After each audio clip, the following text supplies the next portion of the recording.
Yeah, you cannot see this every day. That's covered with the head, but it was a nice goal. Was a good cross, and yeah, it was decisive. Was important too, and in a good time. And then we believed, and yeah, we believed till the end. And the team. Salut les amoureux du ballon rond, ravi de vous retrouver pour un nouveau JT Foot Mercato, ravi comme Xherdan Shaqiri qui a grandement participé à la victoire de Lyon contre l'OM hier soir 2-1. Une sacrée performance qui permet aux Lyonnais de remonter au classement à la 7ème place avec 34 points, alors que pour l'OM c'est un coup d'arrêt après 9 matchs sans défaite. Les Olympiens sont toujours sur le podium, mais permettent à leurs poursuivants de revenir dans la course. Une défaite de l'OM qui avait un goût amer pour Amin Harit, qui avait du mal à digérer, mais le joueur offensif veut vite rebondir. C'est une défaite qui va nous rester en travers de la gorge, mais de toute façon on n'a pas le temps de s'apitoyer sur notre sort, on a un match important vendredi. Ce qui nous amène à la question du jour les amis, pensez-vous que l'Olympique de Marseille va terminer la saison de Ligue 1 sur le podium ? Vous le savez, on vous lit, donc vous nous dites tout dans les commentaires et on en reparle dès demain. D'ailleurs, hier, on vous demandait si vous compreniez le choix d'Ousmane Dembélé d'aller au bout de son contrat avec le FC Barcelone. Eh bien, vous êtes nombreux à penser qu'il aurait dû partir cet hiver.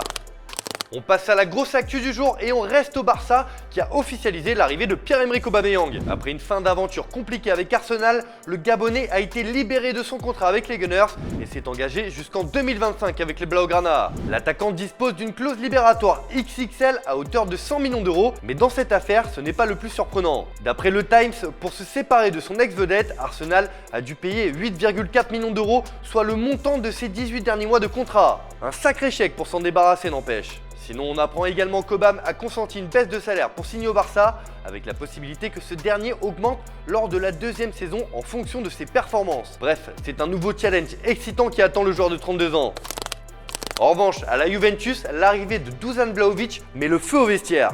Les Bianconeri ont claqué près de 90 millions d'euros, bonus compris, pour s'offrir le Serbe et lui ont offert un sacré salaire à hauteur de 7 millions d'euros par an. Un jackpot qui pourrait créer quelques tensions au sein du vestiaire, comme l'annonce Tuttosport, car tous ne sont pas logés à la même enseigne. C'est le cas de Paolo Dybala dont la situation se tend un peu plus chaque jour. L'Argentin arrive en fin de contrat à l'issue de la saison et pour le moment, les négociations patinent entre les différentes parties. La Joya réclame un salaire annuel de 10 millions d'euros, ce que ne veut pas lui offrir la vieille dame. En revanche, Manchester City est prêt à sauter sur l'occasion et attend son heure tapée dans l'ombre. D'ailleurs, ce ne sera pas le seul dossier chaud à gérer pour la Juve concernant les fins de contrat. Le club turinois pourrait connaître pas mal de changements l'été prochain. Ils sont 4 à voir leur bail expirer en juin prochain. Le premier d'entre eux se nomme Federico Bernardeschi. À 27 ans, il est loin d'être un titulaire indiscutable et pourrait changer d'air afin d'avoir un rôle plus important dans un club secondaire. Même chose pour Mattia Deschiglio qui a joué 15 matchs cette saison. Prêté l'an dernier à l'OL, il pourrait relever un nouveau challenge dans les mois à venir. Tout comme Mattia Perin, barré par la concurrence au poste de gardien. Enfin, Juan Cuadrado a reculé avec le temps, mais il a encore de beaux restes. Reste à savoir si la vieille dame cherchera à le prolonger ou le laissera partir libre à la fin de la saison. En tout cas, le club turinois a du pain sur la planche dans les prochains mois. On termine avec l'image du jour les amis. Vous le savez, l'Argentine est déjà qualifiée pour la prochaine Coupe du Monde, mais cela n'empêche pas les joueurs de l'Albiceleste de fêter dignement leur victoire face à la Colombie 1-0 et c'était le feu dans les vestiaires, la preuve en image.